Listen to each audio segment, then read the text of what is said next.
investasi yang paling menguntungkan. Menurut kalian apa? Emas perhiasan itu kalau dijual pasti rugi. Aku mau sharing ya Pak ya di sini. Kita mau sedikit bahas tentang investasi yang paling menguntungkan. Menurut kalian apa? Ayo. Apakah itu Logam mulia, trader, atau surat-surat berharga seperti obligasi gitu? Aku tebak nih ya, di sini pasti jawabnya logam mulia. Tapi aku mau jelasin di sini kenapa kalian lebih baik investasi emas ya Bapak. Emas berupa perhiasan, bukan logam mulia. Jadi emas yang kalian pakai, yang beli di toko emas nih gitu. Jadi kita mau sedikit sharing nih. Waktu tahun 2019 aku sama suami aku nih punya bisnis yang alhamdulillah lagi bagus tahun itu. Jadi ketika bisnis kita lagi bagus, kita memutuskan untuk investasi. Itu sih sebenarnya bukan investasi ya Pak, tapi apa pengen beliin aku hadiah aja ya. Karena waktu itu mas kawin kita tuh, mas nikah kita habis buat pakai buat hidup lah gitu. Buat biaya hidup. Jadi niatnya nih kita beli emas untuk aku pakai dan sama sekali nggak ada pikiran buat kita jual. Seiring berjalannya waktu, ya namanya manusia butuh hidup, butuh uang ya. Kan bisnis juga nggak selamanya lancar gitu. Ya, jadi kita putuskan untuk menjual ya Pak ya. Pertama tahun berapa sih Pak kita jual?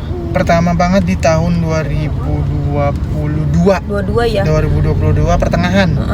Nah di situ kita benar-benar nggak tahu apa-apa tentang emas. Yang kita tahu emas perhiasan itu kalau dijual pasti rugi dong.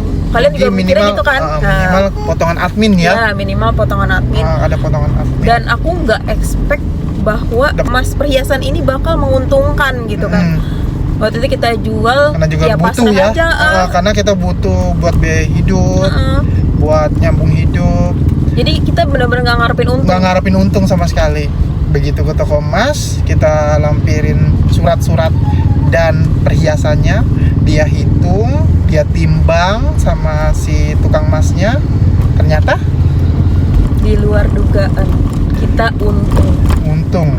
Pokoknya waktu itu kalau nggak salah nilai emas yang kita jual pertama kali itu 3,8 waktu beli ya di tahun 2019. Ketika dijual di tahun 2022 pertengahan, itu selisih kita dapat untung, udah kena potongan admin dan biaya macam bla bla bla. Itu dapat untung 800.000 dalam waktu hitung 2019. 3 tahun ya? 3 tahun berarti 19, 20, 21, 22, 3 tahunan. Dalam waktu 3 tahun untung 800.000. Sebenarnya kita tuh waktu itu juga sempet kaget sampai nggak nyangka ya nanya berkali-kali. Iya. Ini bener Ci gitu. Emang kalau emas itu ada untung? Ya iyalah Kak, dia bilang gitu. Namanya kita beli emas, dijual nanti itu pasti untung, dia bilang gitu.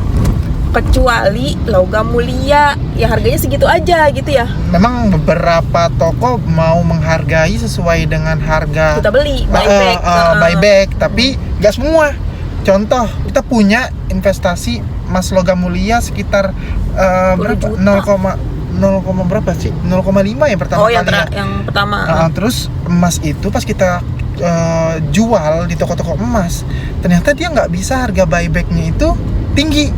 Malah kita bukan ada untung, cuman dapat rugi ya. Dia minta di bawah itu, kalau nggak salah dia minta 700 ke 800. Padahal saat itu berapa gitu, pokoknya berapa dah.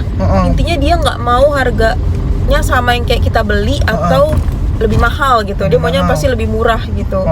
Jadi mungkin kalau untuk LM sih jualnya di Antam aja gitu. Iya, mending di Antam ya, atau perorangan bisa ya. Terus kedua, kita juga pernah waktu itu kita jual emas. Kita kan lagi denger radio nih, kalau naik mobil tuh suka ada iklan-iklan jual emas dengan harga yang tinggi. Pokoknya ada deh di radio, kalian tahu dah.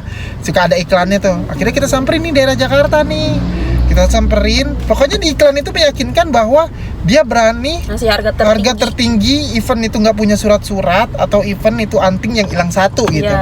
Nah, waktu itu kondisi kita mau jual gelang. Kondisinya pastinya masih semua masih lengkap, tidak ada yang hilang.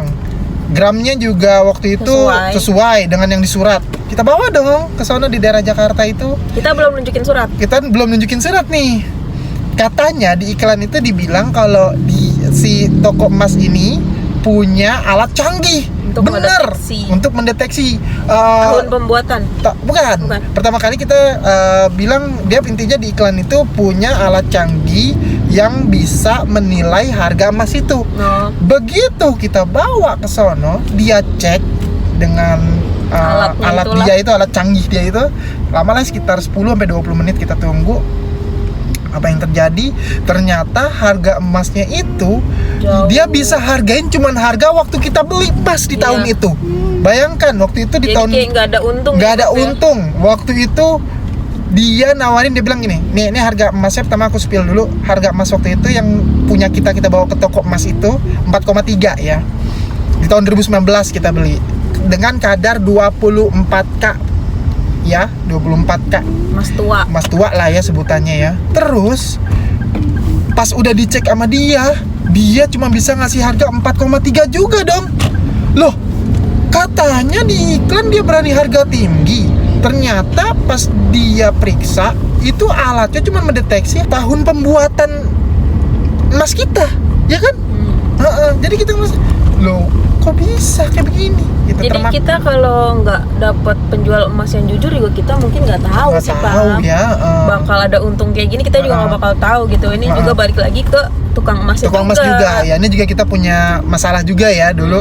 Kita punya emas, dua toko emas langganan. Toko emas pertama nih aku langganan dari aku kecil ya, ini mamaku sih yang langganan. Nah, aku beli sama dia nih gelang. Terus ketika itu aku jual sama dia, malah kita rugi admin. Itu saat itu dijual tahun 2022. Sama tahun 2022 juga dengan harga 5,1 kalau nggak salah. Terus dihargain sama dia, harga buybacknya itu sekitar 49, dipotong admin. Malah rugi karena kata dia kena potongan admin. Nggak jadi dong kita jual nih. Kita bawa ke langganan yang satu lagi yang tempat dia menilai dengan harga yang tadi tuh yang kita untung tuh. Yang dapat untung tuh. Dia hitung, ternyata pas dibawa ke dia berani hargain 58 apa 57 gitu. Iya, pokoknya beda sekitar 7-800-an deh. Iya, 7-800-an. Nah, dari situ aku ngerasa, wah, besok-besok jual di sini aja. Beli di sini aja. Dan beli di sini aja gitu. Jadi itu balik lagi ya, kita harus cari toko emas yang memang benar-benar jujur gitu. Jujur. Bukan yang asal-asalan lah istilahnya, bisa dibilang gitu. Jadi kalau untuk perhiasan kayak gitu kan kita pastinya kita pakai ya jangka panjang. Jadi menurut aku sih lebih untung buat kita untung make, untung dapat uangnya juga nanti bakal lebih gitu. Cuma ya syaratnya itu tadi, pertama emasnya harus emas tua dengan kadar 75% atau 70% deh, pokoknya paling tinggi dah emas tua deh gitu. Kadarnya. Kedua, model atau bentuknya. Kalau mau yang nggak gampang rusak dan nggak punya permata-mata yang gitu, bisa hilang lah ya. Terus sama yang kokoh gitu. Jadi dia nggak gampang penyok dan nggak gampang patah kayak gitu. Contohnya hari ini baru banget aku jual lagi pegangan terakhir aku karena ada kebutuhan mendesak. Belinya sama di tahun 2019 itu 4.080.000 dan tadi aku jual totalnya 5.925.000. Aku untung sekitar 1.845.000 dengan dalam waktu 5 tahun ya sih? 5 tahun ya. Untungnya lumayan banget kan, apalagi kita lagi butuh gitu kan. Bonus banget gitu. Jadi saran aku di sini buat kalian yang mau investasilah perhiasan dengan syarat-syarat yang tadi udah aku sebutin kayak gitu. Menurut aku sih bukan jangan ya, tapi aku tidak menyarankan untuk kalian investasi logam mulia gitu. Atau yang ada ininya ya, Pak, sertifikatnya itu ya, yang Antam itu maksudnya yang emas murni gitu. Karena kalau mau dijual lagi ya itu tadi, kemungkinan kita dapat untungnya sedikit sih. Menurut aku sih gitu ya, tapi nggak tahu juga. Thank you.